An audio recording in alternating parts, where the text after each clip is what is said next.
Debunking Economics podcast with Professor Steve Keen. I'm Phil Dobbie, and today, tackling climate change with economics. Last month, we discovered that the rate of ice loss in Antarctica has tripled since 2012, raising global sea levels by 3 millimeters. It's an escalation of what had been a steady loss of ice, which wasn't good, but the fact that things are speeding up means the situation is getting far worse, and it's all down to that thing called global warming.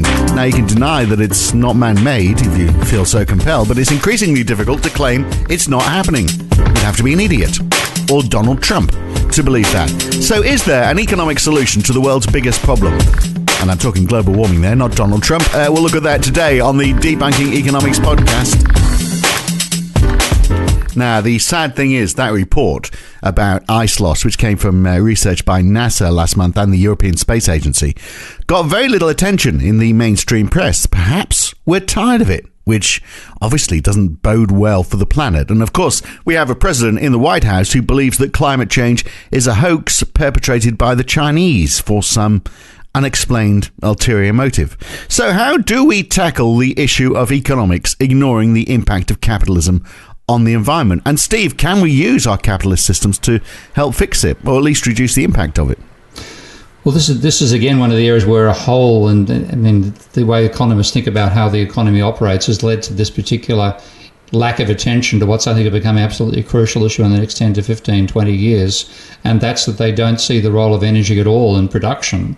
And if you understand the role of energy, then if you're going to use energy, you necessarily generate waste energy at the same time. And it's called the second law of thermodynamics, that any attempt over time, order in the universe decays. So to have increasing order, which is what production involves, you must have more than an increasing disorder to match that, to offset it. And that fundamentally is the heat waste that we generate, even without taking into account the role of carbon, methane, and water vapor in trapping ultraviolet radiation and stopping it from leaving the planet, which is where global warming comes in. So we're starting quite behind the eight ball, because it's almost as if we're trying to explain meteors while still thinking the Earth is the center of the universe.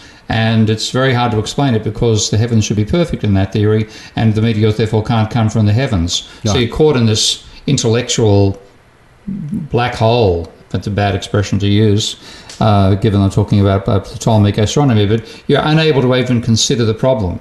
But this is what I find so frustrating. Right, but I mean, I'm trying to simplify all of that. I mean, are we really saying, well, okay, what we're looking at is something that is so ingrained on the planet, which is a limited resource, and yet we're trying to relate it to a closed system that sort of almost ignores the planet.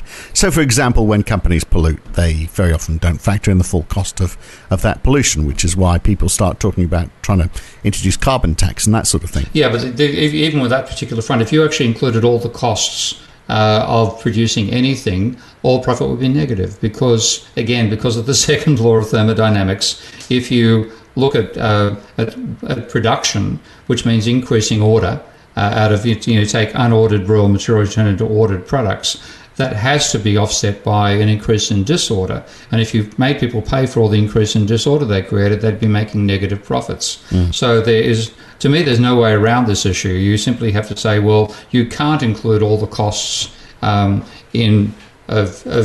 production in the price of production, because if you do, the costs, given the second law of thermodynamics, exceed the benefits, and therefore you will get nowhere at all. So it's a question: how do we actually live within that problem of the constraints of the laws of thermodynamics while producing a working economy? And the answer is, you've got to dispose of the waste somewhere. It's best not to dispose of it where you live.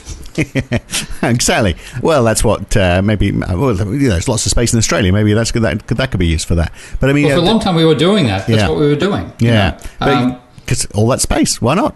I'm only joking, of course. But I mean, this idea of you're going to make a loss, whatever.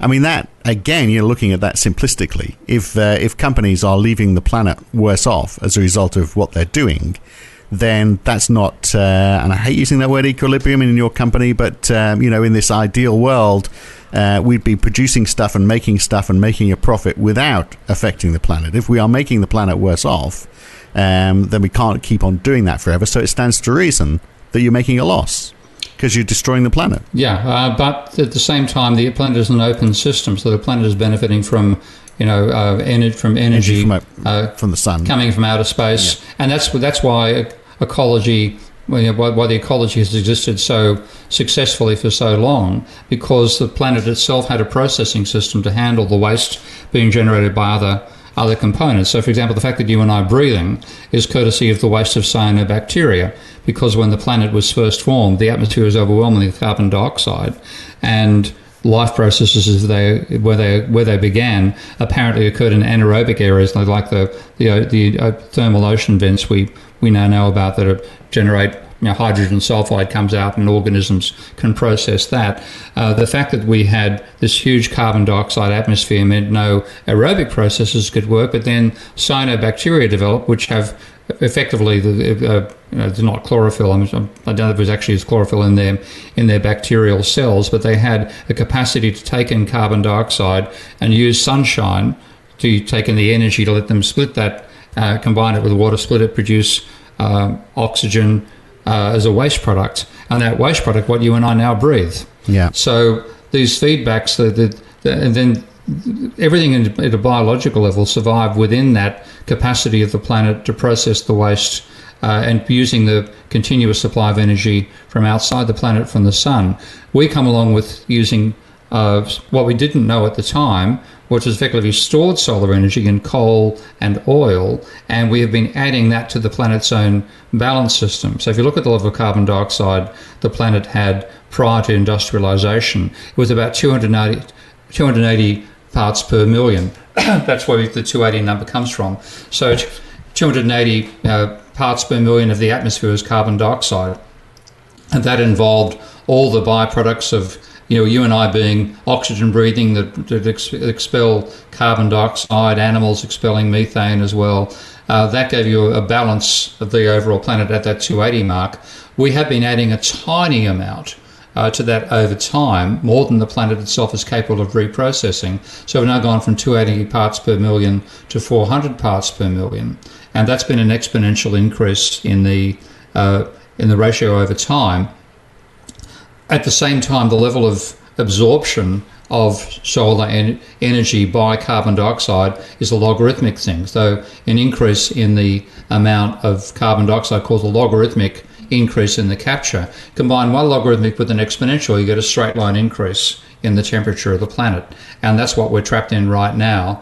And that didn't matter back in the days of Adam Smith. It does matter now. Yeah, it does matter now, because of course it's now gone from 280 to 400. But is there a way that we can maintain it at that 400 rather than seeing it continue to increase and the situation continue to get worse through some sort of economic measure? The trouble is that we're talking of staying where we are when we have, even though there's been a dramatic increase in global wealth courtesy of the rise of China and 1 billion people coming out of poverty over time, you've still got a couple of billion people who are living far below the level of income we're talking about on average in the West, in China, let alone in the West, who have a legitimate desire to get a higher standard of living, and that involves exploiting more energy. So we are not going to be stopping at 400, and this then comes back unless the West takes a big cut, which it's not going to do. Not going to happen, is it? So, look, if you want to hear the full version of this podcast, then the full half-hour version, then you need to subscribe, which you can do by going to debunkingeconomics.com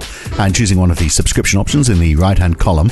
Or you can support Steve Keen on Patreon. All your money goes to help support his work in redefining economics. Go to patreon.com/Prof Steve Keen. If you pledge $10 or more support per month, then you get access to this and all the other podcasts in this series. So hopefully we'll see you back here for the full episode looking at the issue of climate change. I'm Phil Dobbie with Professor Steve Keen. We'll see you soon. Thanks for listening.